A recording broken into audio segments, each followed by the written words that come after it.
Hello everyone, welcome back to Unique Learning. সকলোলৈকে ৰঙালী বিহুৰ হিয়া ভৰা ওলগ যাচিলো। আজি ক্লাছটো লৈ আহিছো আমাৰ অসমৰ ৰাষ্ট্ৰীয় উদ্যানসমূহৰ ওপৰত।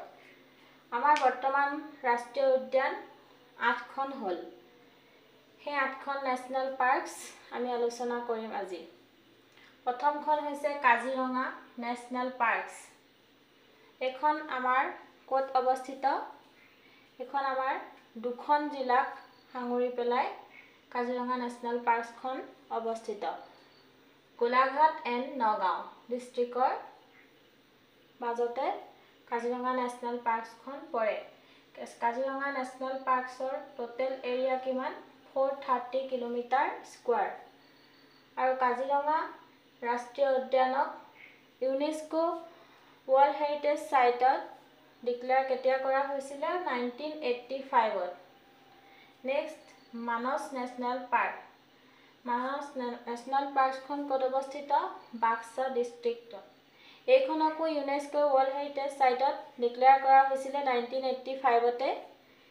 আৰু এই মানস নেশনাল পাৰ্কক এখন প্ৰজেক্ট টাইগাৰ হিচাপে 1973ত আৰম্ভ কৰিছিলে। মানস নেশনাল পাৰ্কৰ এৰিয়া হৈছে 950 কিলোমিটাৰ square. Next Orang national park. Orang national পাৰ্কসখন ক'ত অৱস্থিত? দৰং ডিষ্ট্ৰিক্ট।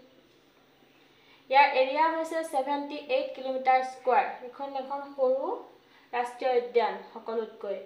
এইখনক ৰাজীৱ গান্ধী নেশনাল পাৰ্কস বুলিও আমি জানো। Next Dibru-Saikhowa national park. এইখন অৱস্থিত তিনিচুকীয়া ডিষ্ট্ৰিক্টত। ইয়াৰ এৰিয়া হৈছে 340 kilometre square. Next Nameri national park.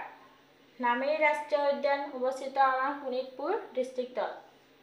ইয়াৰ এৰিয়া হৈছে 150 কিলোমিটাৰ স্কয়াৰ। এইখনক এখন টাইগাৰ ৰিজাৰ্ভ হিচাপেও জনা যায়। Next Raimona national park. এইখন অৱস্থিত কোকৰাঝাৰ ডিষ্ট্ৰিক্টত। ইয়াৰ এৰিয়া হৈছে 422 feet square. Next Dihing Patkai national park. এইখন অৱস্থিত ডিব্ৰুগড় আৰু তিনিচুকীয়া ডিষ্ট্ৰিক্টত। এইখনক এখন এলিফেণ্ট ৰিজাৰ্ভ আৰু এভাৰগ্ৰীণ ফৰেষ্ট হিচাপেও জনা যায়। নেক্সট যিখন আমাৰ অলপতে ৰাষ্ট্ৰীয় উদ্যান হিচাপে চিনাক্ত কৰা হৈছে সেইখন হৈছে চিখনা-জহলাও নেশনাল পাৰ্ক। এইখন অৱস্থিত হৈছে কোকৰাঝাৰ আৰু চিৰাঙৰ অৱস্থিত এইখন ৰাষ্ট্ৰীয় উদ্যান। কোকৰাঝাৰৰ অলপ পাৰ্ট আৰু চিৰাঙৰ অলপ পাৰ্ট ইয়াত পৰে। এইখনৰ এৰিয়া হৈছে 316.29 কিলোমিটাৰ স্কয়াৰ। আমাৰ এইকেইখন নেশনাল পাৰ্কস বৰ্তমান অসমত আমি জানো। নেক্সট আমি ইয়াৰ যি ৱাইল্ড লাইফ চেঞ্চুৰীজ আছে সেইকেইখনৰ ওপৰত ডিছকাছ কৰিম। আজিলৈ ভিডিঅ'টো ইমানেই আছিলে। Thank U.